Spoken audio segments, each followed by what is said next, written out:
All right, let's jump right in. We're going to break down a really radical new strategy for taking on one of the biggest threats out there, antibiotic resistance. And this isn't just about a new drug, it's a whole new playbook, a completely different way of thinking called ecological steering. First, to get a sense of just how high the stakes are, look at this number. Over 1 million. That's how many people are losing their lives to antibiotic-resistant infections every single year. It's a massive, silent pandemic, and our best weapons are failing us. And that leads us to the big question, really the core of this whole idea. For decades, our approach has been all-out war on bacteria. Just kill them all. But what if that approach is exactly why we're losing? What if we've been fighting the wrong war entirely? So to really get why this new idea is so revolutionary, you first have to understand what's so wrong with what we're doing now. Our current strategy, using these broad-spectrum antibiotics, is causing some serious collateral damage inside our own bodies. The best way to think about it is this. A traditional antibiotic is basically a carpet bomb for your microbiome. Sure, it might take out the bad guys, but it just scorches the earth, wiping out trillions of good bacteria at the same time. And those good guys are absolutely critical for your health. When you obliterate them, you're essentially rolling out the red carpet for other nasty infections like C. difficile to take over. So if warfare isn't working, what's the alternative? Well, this is where ecological steering flips the script. It's a total shift in mindset. Instead of acting like soldiers trying to eradicate an enemy, we need to start acting more like, well, gardeners, carefully attending to our body's internal ecosystem. And this slide really breaks down that shift. On one side, you've got the old way, kill-centric therapy, just carpet bombing everything, aiming for total elimination. But on the other side, you have ecological steering. It's all about precise management, about restoring balance. The researchers call it ecological diplomacy, which I think is just a brilliant way to put it. Now, this isn't just some vague philosophy. Ecological steering is a really concrete, sophisticated strategy.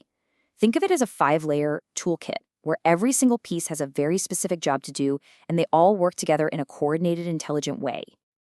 And here is that toolkit. It's kind of like a special ops mission for your gut. You've got your sniper for specific targets, a codebreaker to jam enemy comms, your backup team, a supply line to keep them going, and watching over it all, a high-tech command center. Let's break down how each part works. Okay, so the first 2 layers are the offensive part of the mission. Layer 1 is the sniper.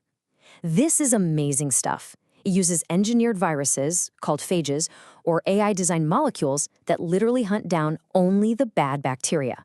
We're talking a 99.9% reduction with 0 collateral damage. But layer 2, this is where it gets really clever. It doesn't kill the pathogens, it disarms them. It blocks their communication system, a process called quorum sensing, so they can't coordinate and attack. They're still there, but they're neutralized. And no killing means way less pressure to evolve resistance. So once the threat is dealt with, it's time to rebuild. That's where layers 3 and 4 come in. Layer 3 brings in the reinforcements, a custom-designed crew of good bacteria to come in and repopulate the territory. Then, layer 4 is their supply drop. You gotta feed your new troops, right? This provides specific food to help them thrive and build a strong, resilient community that can defend itself against future invaders. And then there's the 5th layer, the command center. And honestly, this is straight out of science fiction. We're talking about an ingestible smart pill that you swallow. As it travels through your gut, it's monitoring the whole environment in real time, measuring things like pH and wirelessly sending all that data to a control system. That system then makes intelligent decisions, telling the other layers to act only when needed. It's a completely adaptive, closed-loop therapy that's personalized to you. I know what you might be thinking. This all sounds amazing, but is it real? Well, the researchers behind this have laid out a very clear and concrete plan to take this from the lab into the clinic. And here's the roadmap. It's a rigorous 12-month preclinical plan. You can see how it moves methodically from computer models and lab tests to mouse studies, and then on to larger animal models. Every stage has clear goals and safety checks, all leading to that ultimate destination, the first trials in human patients. This isn't just a dream, it's a plan. So where will this be used first? They're starting with some of the toughest problems we have. First, recurrent urinary tract infections, for people who are just trapped in that awful cycle of antibiotics and reinfection. And second, clearing dangerous gut bacteria for very high-risk patients, like those going through chemotherapy. These are areas where the current standard of care just isn't cutting it. So if you step back and look at the big picture, what does this all mean for patients and for medicine? Well, the benefits of this approach could be truly transformative, not just for individuals, but for the entire healthcare system. One of the biggest wins is right here on this chart, a massive reduction in how many antibiotics we have to use. The goal isn't just to cure the infection, but to do it while dramatically cutting back on antibiotic therapy. The target is at least a 30% reduction. In the global fight against superbugs, that's an absolute game changer. And, of course, the big question, what does it cost? Now, this tech is definitely more expensive upfront, but the economic models show something fascinating. Because it's so much better at preventing relapses and complications, the whole system actually pays for itself in about 14 months. It's not just better medicine, it's smarter economics. So when you put it all together, the payoff is just immense. For patients, we're talking shorter recovery times, way less antibiotic exposure, and a much lower risk of that infection coming back.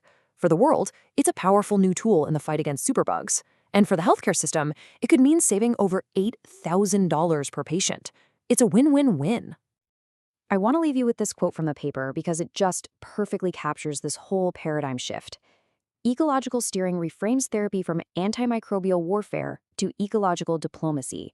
We could be on the verge of moving away from the brute force of war and into an era of elegant, intelligent diplomacy.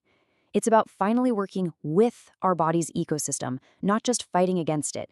And that could change absolutely everything.